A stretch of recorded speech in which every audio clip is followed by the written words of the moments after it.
Flipkart big billion days ಅಲ್ಲಿ scam ಆಗುತ್ತೆ ಅಂತ ಕೇಳಿದೆ, ಆದ್ರೆ ಅದೇ ಸ್ಕ್ಯಾಮ್ ಇವತ್ತು ನನ್ನ ಲೈಫಲ್ಲಿ ಆಗುತ್ತಂತ. ಹಾಯ್ ಹಲೋ ಗುಡ್ ಮಾರ್ನಿಂಗ್ ಎಲ್ರಿಗೂ, welcome back to my new mini vlog. ಇವತ್ತು ಬೆಳಿಗ್ಗೆ ಬೇಗ ಎದ್ದು ವಾಕ್ ಹೋಗಿರ್ಲಿಲ್ಲ. ವಾಕ್ ಹೋಗ್ಬೇಕಂತ ಶೂಸ್ ಹಾಕೊಂಡ್ಬಿಟ್ಟು ನಾನ್ ರೆಡಿ ಆದೆ ವಾಕ್ ಹೋಗಕ್ಕೆ. ಬೈಕ್ ಮೇಲೆ ಕೂತ್ಬಿಟ್ಟು ನಾನು ಹೋಗಿದ್ದೆ ವಾಕಿಂಗ್ ಮಾಡೋಕೆ. ಮನೆ ಹತ್ರದಲ್ಲಿರೋ ರೈಲ್ವೆ ಗೇಟ್ ದಾಟ್ಕೊಂಡು ನಾನ್ ರೀಚ್ ಆದೆ ಗಾರ್ಡನ್ಗೆ. ಬೈಕ್ ಮೇಲೆ ಬರ್ಬೇಕಾದ್ರೆ ನಾನ್ ಹಾಕಬೇಕು ಹೆಲ್ಮೆಟ್, ಅದು ನಾಯಿಗೆ ಹಾಕಿದ್ರು.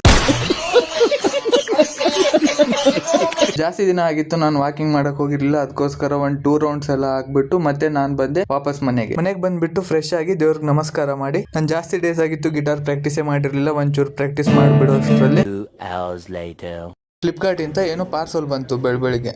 ನೋಡೋ ಅಷ್ಟರಲ್ಲಿ ನಾನ್ ಬಿಗ್ ಬಿಲಿಯನ್ ಡೇಸ್ ಅಲ್ಲಿ ಆರ್ಡರ್ ಮಾಡಿರೋ ಮೊಬೈಲ್ ಇತ್ತು. ನೋಡೋಣ ಬಾಕ್ಸ್ ಓಪನ್ ಮಾಡೋಣ ಅಂತ ಆಮೇಲೆ ಓಪನ್ ಮಾಡಿ ನೋಡಿದ್ರೆ ಒಳಗಡೆ ಮೊಬೈಲೇ ಇರ್ಲಿಲ್ಲ. 10 ಸೆಕೆಂಡ್ ಮೌನಾಚರಣೆ ಮಾಡೋಣ. ಒಳಗಡೆ ಮೊಬೈಲ್ ಯಾಕಿರ್ಲಿಲ್ಲ ಅಂದ್ರೆ ಅದೇ ಮೊಬೈಲ್ ಇಂದ ನಾನು ಆ ವಿಡಿಯೋ ಶೂಟ್ ಮಾಡ್ತಿದ್ದೆ. ನಮ್ಮ ಹೊಟ್ಟೆ ಎಷ್ಟು ಉರ್ಸ್ತಾವ್ರೋ ಆ ಭಗವಂತನ ನೋಡಿ. ಮತ್ತೆ ಸಿಗುವ ನೆಕ್ಸ್ಟ್ ವ್ಲಾಗ್ ಅಲ್ಲಿ. ಬಾಯ್ ಬಾಯ್, ಟೇಕ್ ಕೇರ್. ಅಷ್ಟೇ.